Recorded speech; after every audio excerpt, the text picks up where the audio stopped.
New phone, who dis? On memory palaces, I want to share what I've learned after practicing for a couple weeks, as well as reading half of Francis Yates' The Art of Memory. According to the classical sources, you want to choose a place that you can fly through in your head easily and picture the whole place. Apparently, you'd find old scholars in Greek and Roman times in abandoned buildings committing them to memory and using them as memory palaces. For me, I chose my first apartment in New York, our little couch surfing oasis called the Slow House on K Street, because I can fly through it really easily. And then you're looking for places in there to put different statues, if you will. They're different images that live in there. And I chose to start with 10 statues throughout my house. And according to the classical sources, these statues should be 30 feet apart from each other. But I think for modern day, like one per room, maybe two per room if it's in a big room.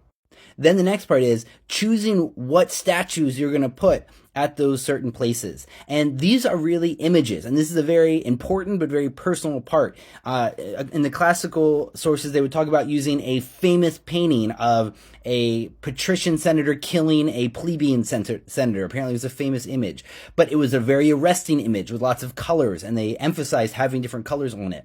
And so it took me a week or two to figure out, but I started going through my house in the elements. And so I'm starting in the backyard of our little apartment, and by the back door is the male earth figure, and I made him into a blacksmith. And then inside the first room is the female ocean figure, and so she's gonna be a mermaid. And I keep going through, and I have 10 statues throughout this house that now I can see and picture what they are. And one key is every fifth statue should be golden. It's kind of a marker that you can come back to, like a certain spot in the song that you can always start from there. So outside in the street, I have a giant golden elephant.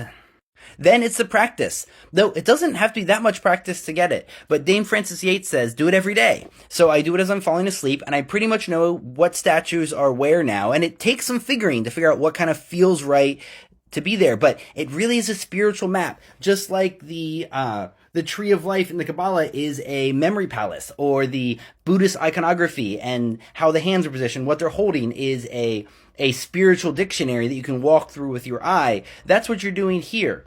And so once I figured out where the statues are, now I'm taking the next level and realizing each of them should be holding something as well. So I can have like 4 things, like one standing next to them, one in each hand.